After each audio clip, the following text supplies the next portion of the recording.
আসসালামু আলাইকুম ওরহমতুল্লাহি ওবারাকাতু।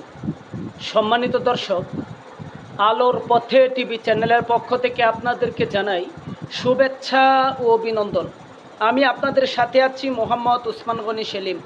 যে বিষয়টি নিয়ে আজকে আপনাদের সম্মুখে অত্যন্ত গুরুত্বপূর্ণ আলোচনা করতে যাচ্ছি, সে বিষয়টি হলো, আজ রাস্তাঘাটে আনাচে খানাচে সব দিকেই আমরা একটি আওয়াজ শুনতে পাই।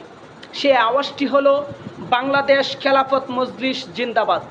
বাংলাদেশ খেলাফত মজলিস জিন্দাবাদ। এই আওয়াজটি এখন নতুন করে শুরু হয়নি, এই আওয়াজটি শুরু হয়েছিল বহু পূর্ব থেকে, কিন্তু মানুষ তখন বুঝতে পারে নাই যে আসলেই খেলাফত মজলিস কী, খেলাফত মজলিসের কাজ কী, খেলাফত মজলিস কী চায়, খেলাফত মজলিস মানুষকে কী দিতে চায়, খেলাফত মজলিস বাংলাদেশে মানুষের হক মানুষের ঘরে ঘরে পৌঁছে দিতে চায়।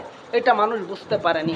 বুঝতে না পারার দরুন মানুষ বুধ দিয়েছে আওয়ামী লীগকে, বুঝতে না পারার দরুন মানুষ বুধ দিয়েছে বিএনপিকে, বুঝতে না পারার দরুন মানুষ বিভিন্ন দলে বিভক্ত হয়েছে। কিন্তু আজ সারা বাংলাদেশে একটি আওয়াজ শুনতে পাচ্ছি, সেটি হলো আল্লামা মামুনুল হক জিন্দাবাদ। আল্লামা মামুনুল হকের দল বাংলাদেশ খেলাফত মজলিস জিন্দাবাদ। বাংলাদেশ রিকশা মার্কা জিন্দাবাদ।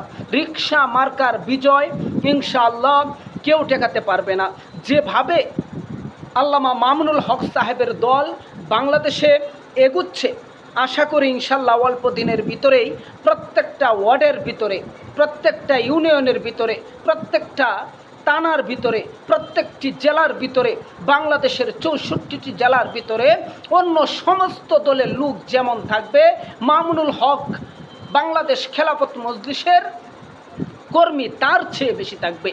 বাংলাদেশ খেলাফত মজলিসের কর্মীকে, রিকশার প্রতীককে যদি এক পাল্লায় রাখা হয় আর অন্য সমস্ত প্রতীককে যদি অন্য পাল্লায় রাখা হয়, বাংলাদেশ খেলাফত মজলিসের মার্কা রিকশা মার্কার প্রতীকের কর্মী বাংলাদেশে বেশি থাকবে ইনশাআল্লাহ।